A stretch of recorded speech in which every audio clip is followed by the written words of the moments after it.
6 is coming out, being Smokehouse, will be, I think, on the floor tomorrow, when the report I got, or Monday. Well, now we're going to see elimination of the food tax refund program and allocating again those funds that are in reserves to buying food and getting it distributed again to the food bank programs. I just encourage, again, your support for that, because again, I'm Dale Arnold, retired pastor, and had been working with the food bank here in town for many years. And I know people are out there, they need that extra resource, and it hasn't been getting to them for one of many reasons. Either people aren't aware of the program, they don't like reporting to the state agencies what their gross income is, or pride. They don't want to ask for handouts or assistance. I know this last year, Pastor Paul Howard, again our treasurer, ministerial, said it's amazing how many people were coming in for the first time, senior citizens, with tears in their eyes because they had to ask for help because of the situation. But I would just encourage, again, your support for that, to get that food out to the people, because they need it. That bill came through appropriation because it had to do with money. It was going to take the situation with the tax refund. They changed the criteria 2 or 3 years ago. It used to be that if you had food stamps, you could still apply if you were in a certain income bracket for this tax refund. A couple of years ago, they said if you're getting food stamps, you cannot apply for this, and so it decreased the number of people, families that applied. I think this last year it was 234.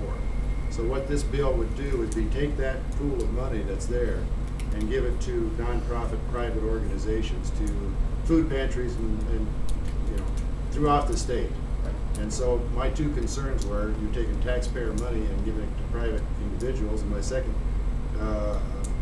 concern was what oversight. There's going to be a big pool of money out there, and you're just going to give it to who, and who's going to be watching over that. And so they said that the social services would be the oversight.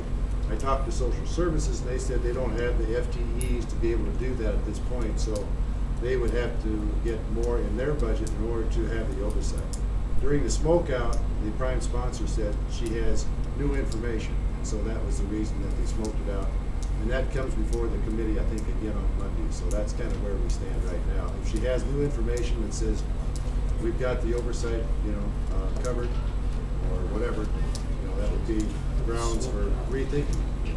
So I think the organizations that are involved are perfectly fine. I think they do a good job, and probably the use of that money would probably be better if it were put into food and distributed. I think, because it's not a huge pool, but I think that she's got good grounds if there's oversight. But here again, you're using taxpayer, public money and giving it to private organizations. Do you know how much money is in that account? I should, but I don't remember what the number was on that. But it's, like I say, it's going. The requests have gone down dramatically from a few years ago, where it was 13 or 14 million, down to 234. So it is, it's a dwindling population that's using it, and we'll see what she brings to the committee on Monday to see what the new information is.